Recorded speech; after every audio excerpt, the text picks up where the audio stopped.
This clearance tag came off a shelf in Bridgehampton, New York on October 20th, 2024.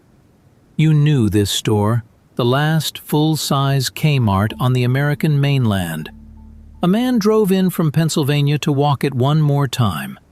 So, how does a chain this big come down to one last set of doors, closing for good?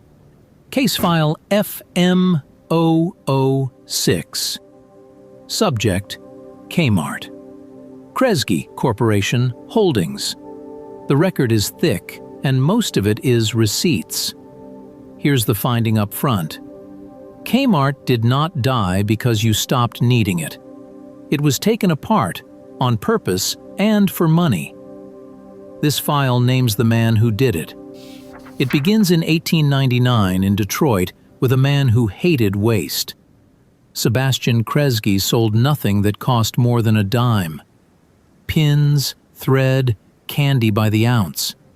He counted every cent, and out of those pennies he built one of the great 5 and 10 empires in America. By 1912, the company had 85 stores and $10 million a year coming through the registers. But the dime store was a 19th century idea. The man who would drag it into the future hadn't shown up yet. His name was Harry Cunningham. Before he became president in 1959, he spent 2 years doing one thing: walking the aisles of every discount store in the country, taking notes. Then he bet the whole company on what he'd learned. March 1st, 1962. The first full-size Kmart opens in Garden City, Michigan. 4,000 people are waiting when the doors unlock. That same year, 2 other stores open their first doors, a Target in Minnesota in May, and in July, in Rogers, Arkansas, a Walmart. Not the same day, the same year. Remember the last one. The format worked immediately. 18 stores that first year and $483 million in sales. Then it went off like a rocket. In 1976 alone, Kmart opened 271 brand new stores in a single year. And somewhere in there, in 1965, something small appeared in the aisles that would outlive everything else. A rotating police light on a pole, switched on over a table of marked-down goods, and 4 words over the loudspeaker. Attention, Kmart shoppers. That phrase left the store and moved into the language. Michael Keaton shouted it in Beetlejuice. Rain Man built a running joke around a man who would buy his underwear at one place and one place only. Kmart was, for a while, simply where America shopped. In 1977, the old Kresge name came down. The company that had sold nothing over a dime was now officially Kmart. 10 years later, it cleared $692 million in profit on sales of $25 billion. Number 2 in all of American retail, behind only one company. A department store called Sears. Hold on to that name too. Then, in November of 1990, the ground moved. Walmart, the little Arkansas store from the class of 1962, passed Kmart in sales. Kmart didn't fall behind because people had turned on it.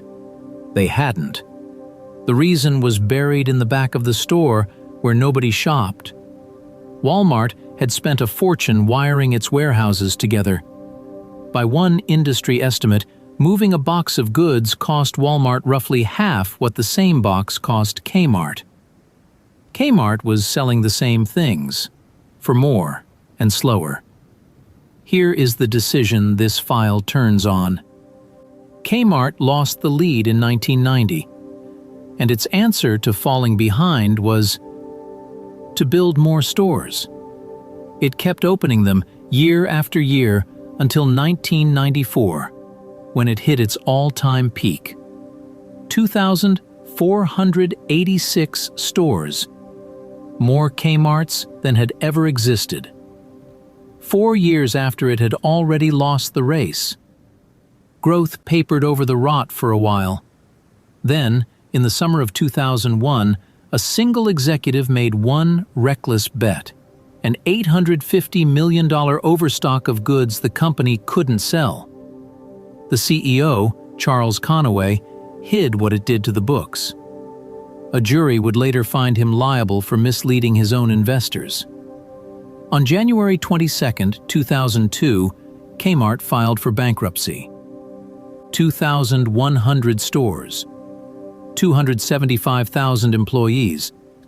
It was the largest retail collapse in American history to that point, and it started because a grocery supplier, owed money, simply stopped its trucks the day before. Out of that wreckage walked a hedge fund manager named Eddie Lampert. He had quietly bought up Kmart's debt for pennies, and when the company came out of bankruptcy in 2003, he owned it, more than half of it. And he had an idea. In 2005, he used Little Kmart, the company that had just gone bankrupt, to buy Sears, the giant it had trailed for 40 years. The minnow swallowed the whale. He called the new company Sears Holdings, and he told the world it was a rescue. This new enterprise will seek to leverage the combined strengths of Sears and Kmart to create greater long-term value than either could have generated. What came next was not retail. Over the years that followed, the best stores were sold off, 235 of them in 2015, to a landlord Lampert himself controlled. Then Sears paid rent to that landlord to stand in its own buildings. Land's End was spun away. Craftsman, the tool brand your father trusted, was sold for $900 million. The company was being taken apart from the inside, and every valuable piece landed near the same man. For a while, it held together on borrowed money. Then, on October 15, 2018, the very day a $134 million debt payment came due, Sears Holdings filed for bankruptcy again. About 700 stores were left. The company that had once employed 350,000 people was down under 90,000. And here is where the stamp comes down. In early 2019, the remains of Sears and Kmart were put up for auction. The winning bid, $5.2 billion, came from Eddie Lampert's own hedge fund. The man blamed for hollowing it out bought back what was left of it. Sears's own bankruptcy estate sued him. It said he had handed billions of dollars in company assets to shareholders, himself the largest among them, for almost nothing in return. His fund called every one of those deals beyond reproach. A study in greed, avarice, and incompetence. After that, the stores went fast. 425 in early 2019, 95 by the summer of 2020. The pieces kept selling, the die-hard batteries, the delivery arm, whatever still had a buyer. What was left wasn't a company anymore. It was an estate being emptied. Which brings us back to Bridgehampton. That store had survived on a technicality. The nearest big box competitor was 45 minutes away. On October 20th, 2024, it turned off its lights. The last full-size Kmart on the American mainland, gone. The man from Pennsylvania got there in time. It's a sign of the times. Things are changing.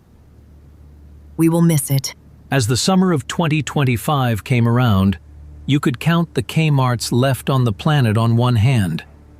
3. One in Guam, one in Miami, one in the Virgin Islands. And if you've seen a bright, busy Kmart in Australia and wondered, that's a different company entirely. Same name, sold off years ago. It has nothing to do with what happened here. So here's the question. If you can still hear that blue light spinning at the end of an aisle, or you kept a layaway ticket until Christmas, tell us in the comments what you carried out to the car. The sources are pinned below. Case FFM. 006. Closed.